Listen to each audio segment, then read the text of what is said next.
have been a reader all of my life. I started reading chapter books when I was 5 or 6, so very, very young, very advanced reading. And I think that my love of writing came from reading constantly.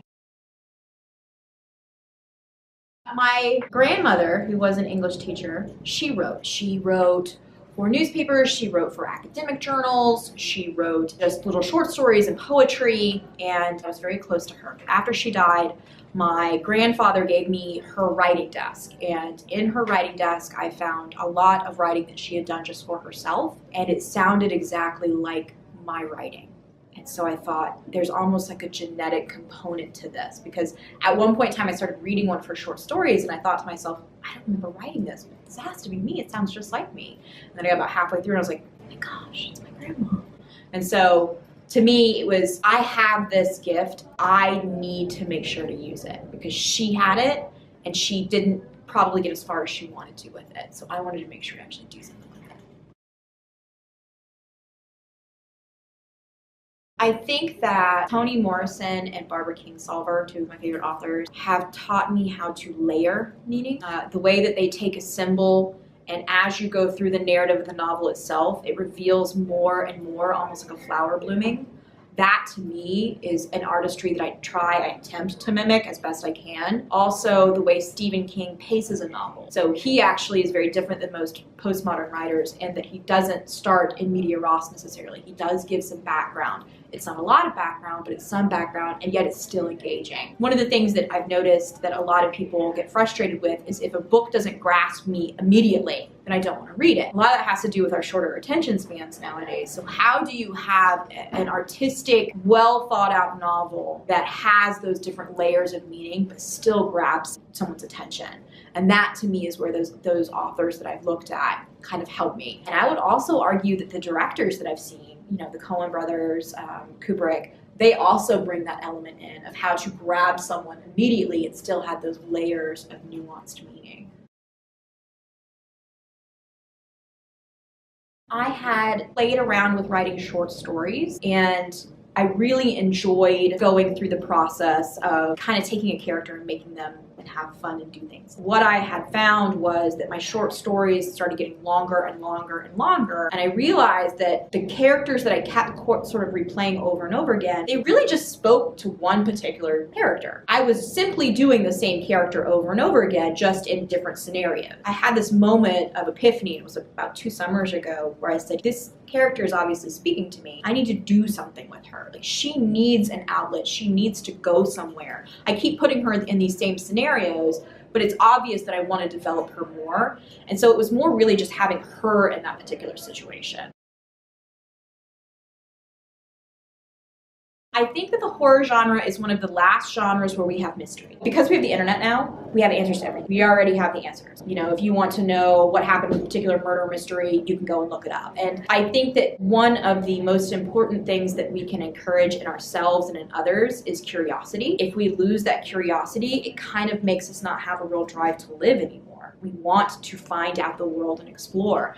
And I think that's what horror does. I think the other aspect of horror is that it holds up a mirror to us in ways that we are not confronted with in everyday life, because let's face it, in the United States, we don't have a lot to worry about. We don't have a lot of poverty. We don't have a lot of hunger. We don't have a lot of horror that really exists unless we look at the monsters that we can contain. So I think monsters reflect back to us what society is. Historically speaking, if you go back and take a look at what monsters are and what monsters are popular, vampires are always popular when the economy is really good, and zombies are always popular when the economy is really bad. So it's a reflection of the societal problems of that time. Research. I have to be careful. You know, Stephen King always cautions, be very careful about falling into a research hole. I love falling into research holes because the stuff that I'm finding out is really interesting. So instead of writing my 100, which is what I should do, you're supposed to write at least 100 words a day, I will go and be like, I have to write my 100, or I have to research for 2 hours. Forcing myself to stop playing around and researching and actually do the writing. Writing itself is work. It's great work, it's creative work, but it's still work, and you have to force yourself to do that. And that means that if you have distractions, then you're going to be distracted. I would like for them to examine the other voice of the Appalachian people. I think that that's a group of people that has been widely ignored, and because they've been widely ignored, we have this sort of rebound of people that are seen as disenfranchised. So there's a whole group of poor white people in the mountains of North Carolina and Virginia and Georgia, and they do not feel as though they have a voice in today's society, and I think that they are a very noble culture that have been forgotten. I am hopeful that my book will hold them up to people to see as a noble culture that should be preserved. I would say that it is the difference between horror and terror. Horror is the moment in which you gasp because something has physically surprised you. That is why I would argue that certain texts are horror. So I would argue that texts like post-apocalyptic texts or 2 seconds after texts, like those types of texts are probably more along the lines of horror. I would argue that Stephen King isn't horror. I would say that he's actually terror. And terror is a more Victorian and Gothic idea, and that is that it is a long, slow, literary build. So it's the akin to the difference between going and watching a slasher movie as opposed to going and watching a movie about a haunted house. So to me, when you're writing in horror, those types of books are going to be slow, creepy builds. They're the ones who, when you're reading them by yourself, if you hear something outside, suddenly you're like, I wonder what's happening. Whereas with, a book that's more postmodern books, you're reading something and suddenly something happens. But then you let go of that fear very quickly. So that's the more physical fear. To me, good horror writing is that very long, slow build. The difference is how you react to it. When you can't write, you still write. Even if it's just you writing on the page, I have no idea what I'm writing, I need to be doing more research, but I'm supposed to be writing right now and I didn't write yesterday, so I'm gonna write this right now. Even if it's just you, stream of consciousness, getting something out of your brain hole onto the screen in front of you, then that's it. And that's good, and you did your 100, and then be done with it. But it does exist. It absolutely, and that's why I say it's important to write anyway, because it's just a cycle. It's just a loop, right? You get into that loop of like, I don't know what to write, what should I write?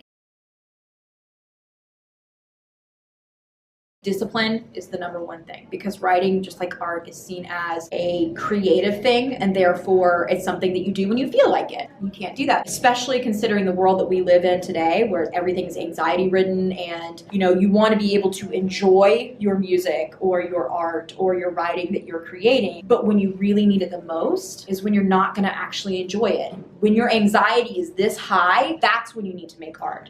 That's when you need to make music. That's when you need to write. Even if it's just you slapping paint down on a physical activity of doing that, that is the most important part. And that's the hardest part for young writers, artists to realize, is that it's the process. The second thing, young writers, I do it too, or artists or musicians, will listen to inspiration and then they will compare themselves to that. And they will go, I will never be that. No, you won't. So how do you overcome it? Stephen King actually said this, and this is, to me, it's perfect.